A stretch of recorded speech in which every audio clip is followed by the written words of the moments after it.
Welcome people. In this video, we shall talk about Cabinet Mission Plan of 1946 और Indian independence act of 1947। अब ये दोनों act जो है ये लास्ट है हमारी सीरीज पे, जिसमें आपको गौर करना पड़ेगा, क्योंकि इसके बाद में जो है ये कॉन्स्टिट्यूएंट असेंबली आ जाती है, जिसमें यूजुअली जो है कॉन्स्टिट्यूशन कैसे फ्रेम हुआ इसके बारे में बात की जाएगी। अब सबसे पहले कैबिनेट मिशन प्लान ले लेते हैं 1946 का। तो इसमें in order to effectuate transfer of power from British Raj to Indian leadership, इस पर्टिकुलर एक्ट में पावर ट्रांसफर होनी थी ब्रिटिशर्स से इंडियन लीडरशिप को।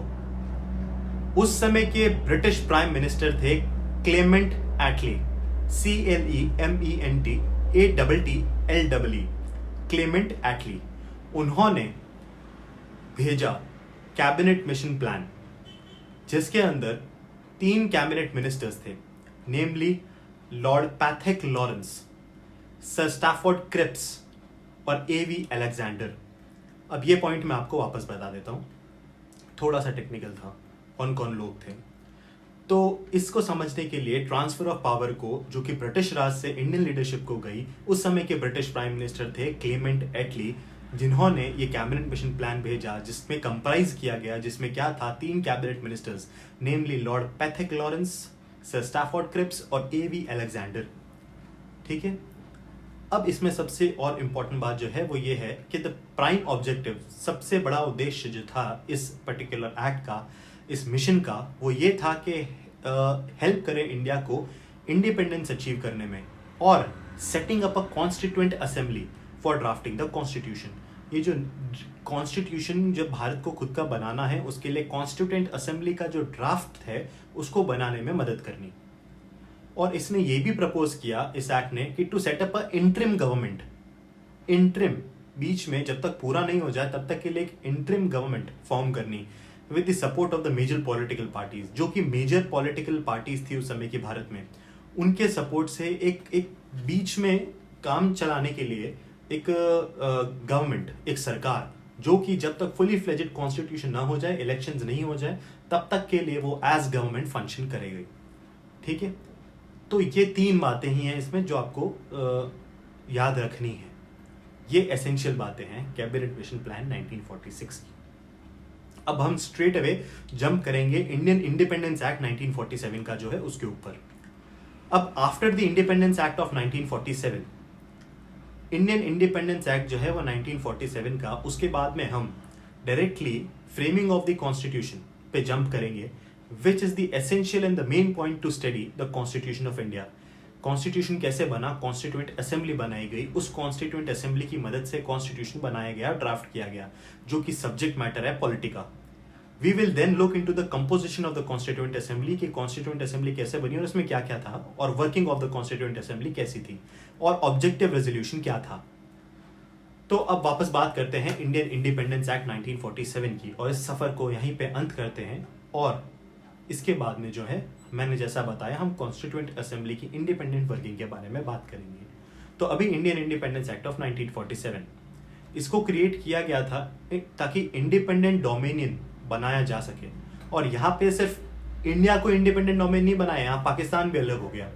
तो इंडिया और पाकिस्तान, ये 2 अलग डोमिनियंस बनाए इस पर्टिकुलर एक्ट ने। तो it led to the creation of Pakistan. साथ ही साथ each dominion was to have a governor general। India और पाकिस्तान दोनों में गवर्नर जनरल होना चाहिए, ये इस पर्टिकुलर एक्ट ने बताया। इसके साथ ही the constituent assembly is of both dominion were empowered to frame laws for the territories. ये जो कॉन्स्टिट्यूएंट असेंबली थी, ये इंडिया और पाकिस्तान दोनों के, यहाँ पे ये बताया गया कि ये रिस्पॉन्सिबल होगी लॉज बनाने के लिए उनकी पर्टिकुलर टेरिटरीज में, नेमली इंडिया और पाकिस्तान में। To demarcate the boundary line between the India and Pakistan, a commission was constituted. ये लफड़ा आज तक चल रहा है कि जो ये लाइन जो है कि भारत और पाकिस्तान की जो सीमा है, इसको तय करने के लिए जो है एक कमेटी बनाई गई। ठीक है। अ कमीशन वॉज जो है इशूड अंडर द चेयरमैनशिप। इसके जो चेयरमैन थे, झगड़े की वजह जो थी वो थी sir Cyril Radcliffe, CYRILREDCLIFFE, Radcliffe साहब। अब लॉर्ड माउंटबेटन जो थे became the first governor general of the dominion India. India का जो डोमिनियन था उसके जो फर्स्ट गवर्नर जनरल थे वो बने सर माउंटबेटन, और लास्ट भी, क्योंकि उसके बाद तो इंडिया इंडिपेंडेंट हो गया था। तो Lord Mountbatten became the first governor general of the dominion of India. अब C Rajagopalachari became the first governor general of free India. पहले गवर्नर जनरल फ्री इंडिया के जो थे वो सी राजगोपालाचारी बने। तो ये 6 पॉइंट है, एसेंशियल पॉइंट है जो इंडियन इंडिपेंडेंस एक्ट में आपको ध्यान रखने हैं। मैंने सारे एक्ट में पॉइंट वाइज आपको बताया, ये पॉइंट आप लिख लीजिए, नोट डाउन कर लीजिए और इसको समराइज करें, याद करें, ताकि आपको वो चीज़ पकड़ में आ जाएगी कि इस पर्टिकुलर एक्ट में क्या था। Now we have covered all the acts which led to the framework and the framing of the constitution. हमने अभी तक सारे वो एक्ट्स पढ़े हैं जब तक हम कॉन्स्टिट्यूएंट असेंबली के फॉर्मेशन की बात नहीं करते। उससे पहले की जितनी रामायण थी हम कर चुके हैं।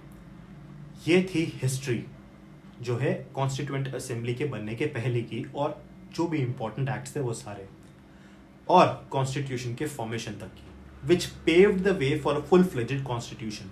कॉन्स्टिट्यूएंट असेंबली बनी इसके बाद।